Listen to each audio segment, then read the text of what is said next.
আপনার রক্তে শর্করার পরিমাণ কি নিয়ন্ত্রণে নেই? আমি ক্লিনিক্যাল নিউট্রিশনিস্ট মোহাম্মদ সাদ্দাম। আজ আপনাদের সাথে শেয়ার করব রক্তে শর্করা নিয়ন্ত্রণের 5 রুলস নিয়ে। পাশাপাশি বলবো অসাধারণ একটি সুপারফুডের কথা। রুলস নাম্বার 1, রাতে ব্রাশ করুন, সকালে ব্রাশের পূর্বে খালি পেটে পানি পান করুন। এটা আপনার মেটাবলিজমকে ফাস্ট করে দেবে, ইনডাইরেক্টলি ব্লাড গ্লুকোজকে কন্ট্রোল করে। ভেরি ইম্পর্টেন্ট রুলস নাম্বার 2, 1 চামচ মোরিঙ্গা পাউডার 1 পানিতে মিশিয়ে খেয়ে নিতে পারেন। এই মোরিঙ্গা পাউডারে আছে ক্লোরোজেনিক অ্যাসিড ও আইসোথায়োসায়ানেট, যা রক্তের শর্করাকে নিয়ন্ত্রণ করে, ইনসুলিন রেজিস্ট্যান্সি কমায়, লিভারকে ডিটক্সিফিকেশন করে, ইমিউনকে বুস্ট করে, আমাদের শরীরকে সক্রিয় ও সতেজ রাখে। বাজারে অনেক প্রকার মোরিঙ্গা পাউডার পাওয়া গেলেও আমার পছন্দ এসএমডি এর মোরিঙ্গা পাউডার। সাদা চিনিকে না বলুন, প্রাকৃতিক মিষ্টি গ্রহণ করুন, যেমন খেজুরের পাউডার, কোকোনাট সুগার ও এসএমডি ফুডের আখের পাউডার নিতে পারেন। রুলস 4, প্রতিদিন কমপক্ষে 30 মিনিট এক্সারসাইজ করুন।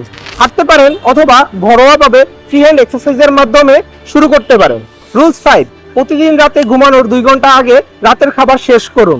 এটি যেমন ওবেসিটি ঝুঁকি কমাবে, রক্তের শর্করাও খুব ভালো নিয়ন্ত্রণ করবে।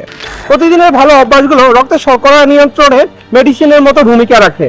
আজ এ পর্যন্তই। সবাই ভালো থাকুন, সুস্থ থাকুন। আল্লাহ হাফেজ।